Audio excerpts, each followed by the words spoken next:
Hello, welcome. My name's Adam Pestridge. This is the Final Fantasy playlist, and in today's episode, we're looking all at The Stealer of Souls.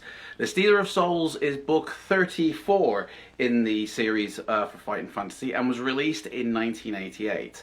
It was written by Keith Martin, and the cover illustration here, which looks awesome, was done by David Gallagher. In fact, if you kind of look closely, it almost looks like the Terminator endoskeleton is hovering over this person with a sword, and it's a very cool cover on the book.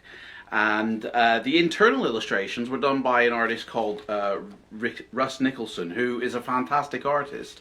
And every single drawing in the book is highly detailed. I mean, you just literally flick to any one, and they're all highly detailed.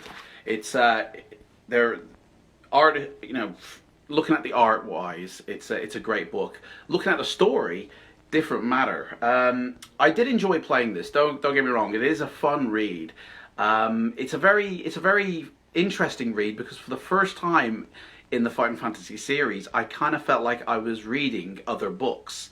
Most of the story, well, I'll tell you what, I'll read the inside and then I'll explain.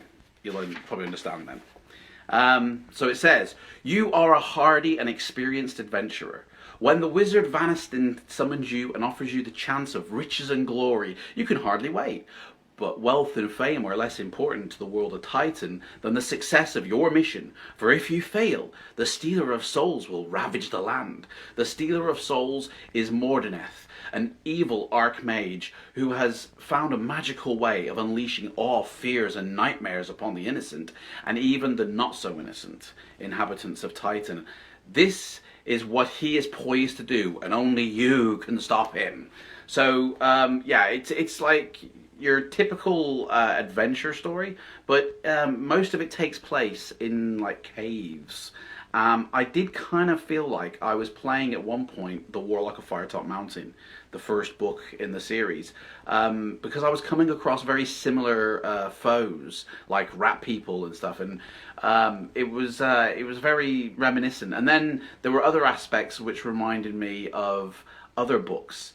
Opening the book up, it's got a lovely little map inside, and another addition to the story is that it deals with magic. Not that you can cast magic, but it has magical items that you can collect and use within your adventure. I got about halfway through the book, and I wasn't disappointed with the story. It's a very interesting story. I would recommend it to anybody, and it is very easily found in a charity shop or a secondhand bookstore. If that kind of means then that it's not as highly regarded by the fans, I'm subject to debate that one. I have to check out the top 10 video to see if it featured in the list. But it is a fun read. It's a good job in the art, a good job in the story, and a great addition to the series. And that's book 34. So that's it for this episode. Next week's episode, we're going to be looking at Daggers of Darkness. So thanks for watching, everyone. Take care, and I'll see you next week. Bye.